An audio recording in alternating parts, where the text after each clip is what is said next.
Mayan buntag, and welcome to my Filipino adventure. I'm going to be your tour guide. This is Mike in Michigan, and Yna is, of course, in the Philippines, but she will be in the Philippines. But she'll be going down to Dumaguete for a day trip tomorrow to pick up a laptop that is being fixed that I bought for Kate, which I think she overheated by operating it on a bed with, covers and not letting the fan do its job. So anyway, I've been putting this one off.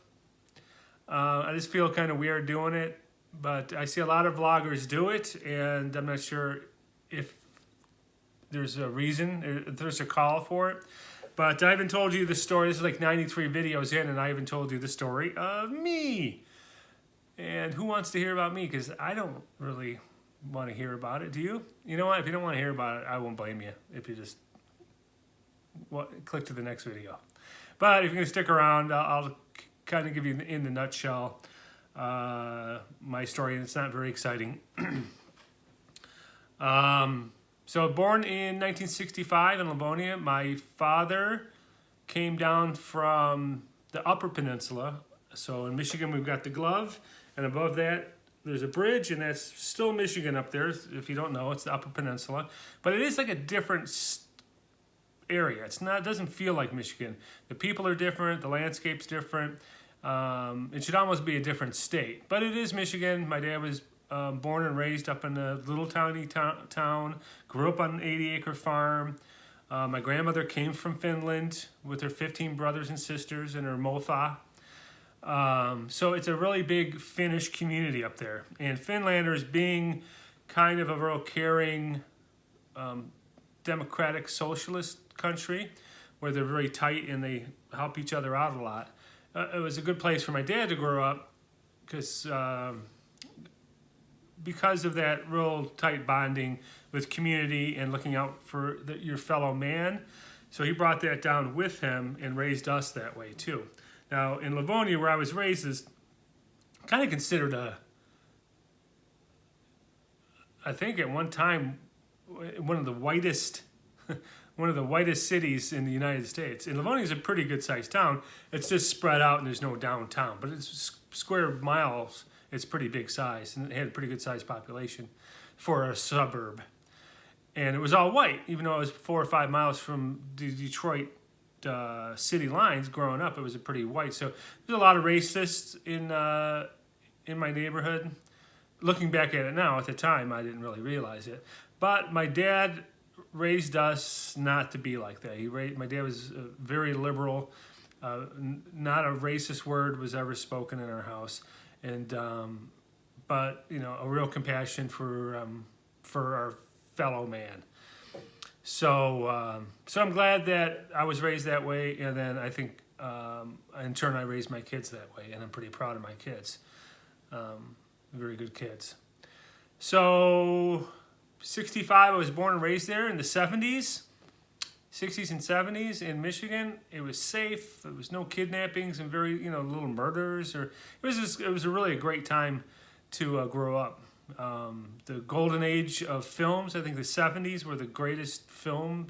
I'm seeing Jaws and Star Wars and Close Encounters and Aliens and the Godfather movies and some of the greatest movies were from the 70s, I think. The look of them too, I really enjoyed.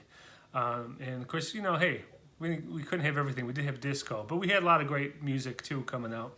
We had Led Zeppelin and a lot of the classic rock was all new when I was a kid. David Bowie and everybody else. So it was a good time to grow up. It was a good area to grow up, and I was very happy. I had my brother and my half brother, and my sister, older sister, who's 11 months and 15 days older than I am.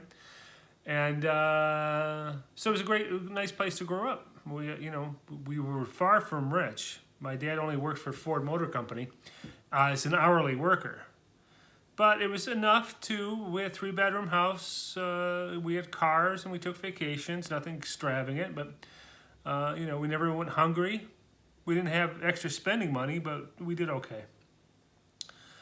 And so it was a happy time until I was 14, 1979. My mom had an aneurysm, which is a leaky blood vessel. And this one happened to be right behind her eye. And it didn't burst, because usually you'll drop dead in your tracks if a blood vessel bursts. This one was a leak. And it leaked into her brain, and it caused her to have multiple seizures, and she had strokes, and she was in bad spot. So they had to crack open the head there and do brain surgery. Dr. Odette, I still remember, our brain surgeon for her. But then, she had relapses and other strokes, and then she was getting better, and she was in physical therapy, and then she had another stroke. And so by the end of it, it took about a year before she got home, and she was in a wheelchair. She couldn't talk, and it just kind of, that was the end of that idyllic 70s childhood of peace, love, rock and roll, all that, summers in the sun. And then it all come crashing down there just around 1980. Because everything just changed. My brother went down to the Carolinas to work. He was older. But me and my sister were there at the home, and my dad actually had to switch shifts at work. He had to take the afternoon shift, and so he could watch my mother in the daytime. She was in a wheelchair. And then when we got home from school, my sister and I, then we had to watch our mother until we put her to bed, and my dad came home from work.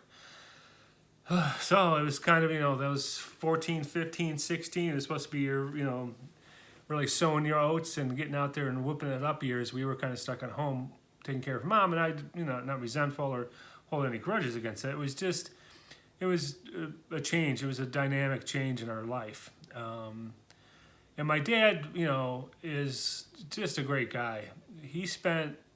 She just passed last year. She lived in a wheelchair this whole time, couldn't walk very little. With a cane, she could get by a little bit, could barely talk but a few words. And my dad, for 40 years, took care of her, fed her, did all the laundry, cleaned her, bathed her for 40 years. So he's quite a guy.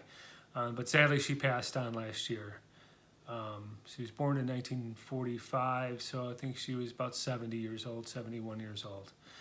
And he's still not over it yet. He's been institutionalized. He still doesn't know what to do because he's been doing this for 40 years. He feels odd being able to, having freedom at 78 years old.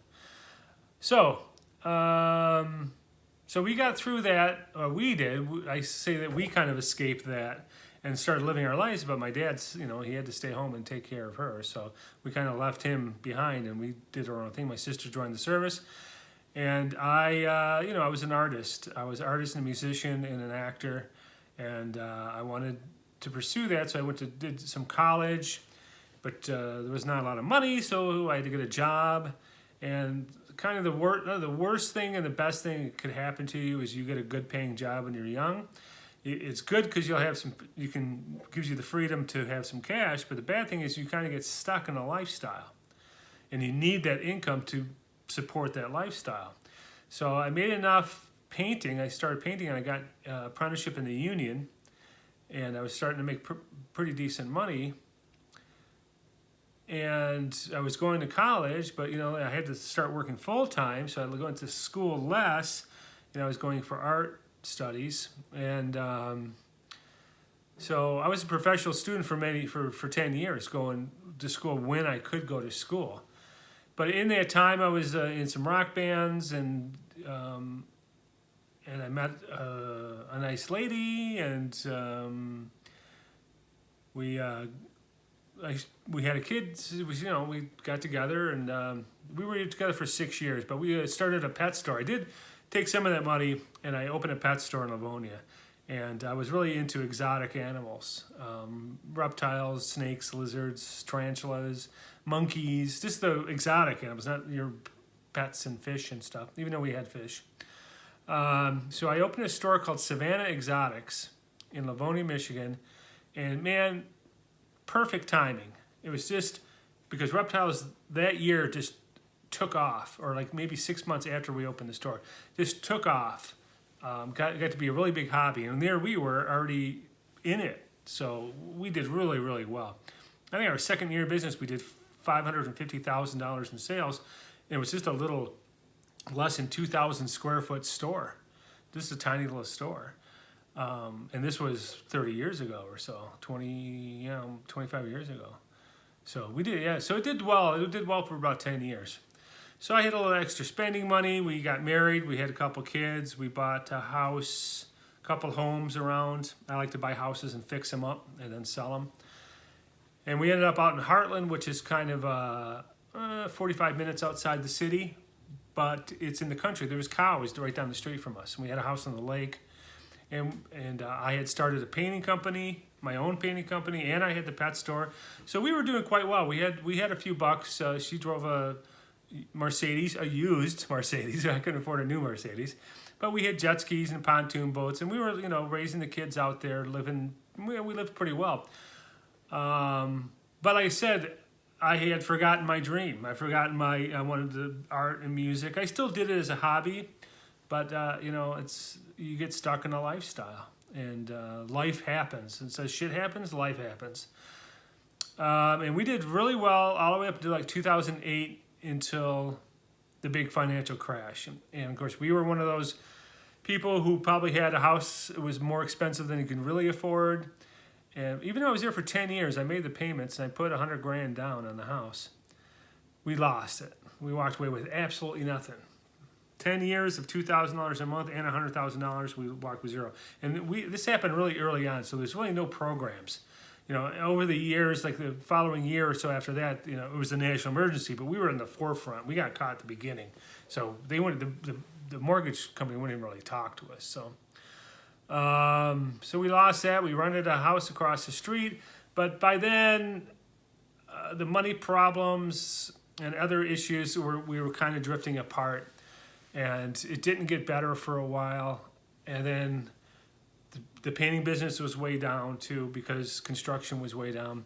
So Hollywood came to Michigan at that point. We had a tax incentive, and all of a sudden, boom, everyone was making movies here. And I said, well, you know what?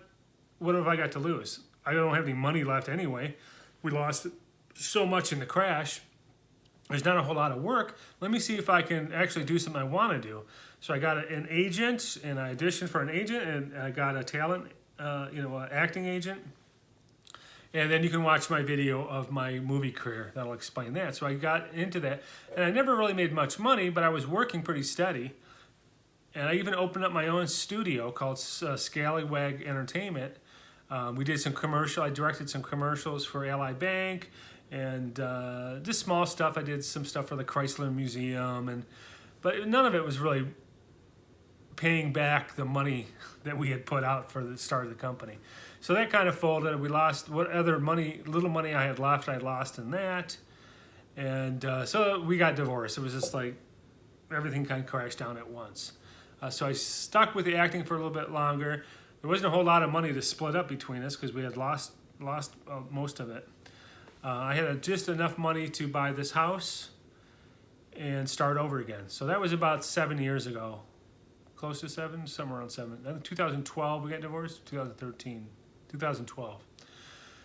So, and I just decided to start over again.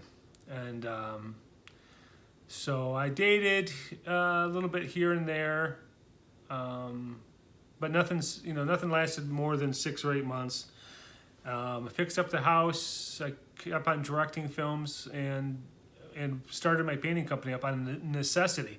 For one, I had child support, and I had no other income. I had to pay bills and stuff. So I actually worked for a couple painting companies until I got enough to get myself started again. And it didn't take long, but a couple of years, and I had my own company going. Now I've got a couple vans, and I'm back full force, probably bigger than I've ever been. And I've just been concentrating on that more so than anything else. So I wasn't really, so I guess put it this way. So now the house is livable. I like it where it's at. My company's actually making some money. My kids, I'm done with childcare, but you're never done. I have to pay my kids both in college, and they always need cars. They always need something. But they're 23 and 21, and so my life's kind of like on cruise control right now. I feel good about it. So now is the time. I think the only thing really missing from my life is a stable partner. I don't want to die alone. I'm tired of being alone. 7 years in this house. You know, my dog had just passed not too long ago. If you're a watcher of my channel, at the beginning I had a dog. So it's just it gets kind of lonely. So that's why actually I went to the Philippines for the first time, because I said I want to start traveling, and then that kind of led me to the dating sites, which led me over there. And then, of course, I've been back there many, many times to the Philippines, and I think it brings us up to where we're at. And if you want to start at the beginning and watch the other 92 videos I've got up there, it might tell you a little bit more.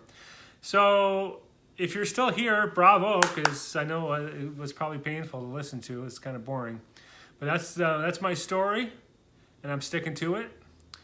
And what else was I going to say? Well, yeah, I'm taking off. Tomorrow morning, my son and I, Canyon, who is 23, he's off on midwinter break. He's got a week off. So it is cold as the dickens outside, and I'm so sick of winter, so we're going to fly off down to Florida for about 4 days. Just to hang out, sit by the pool, maybe go to Universal Studios.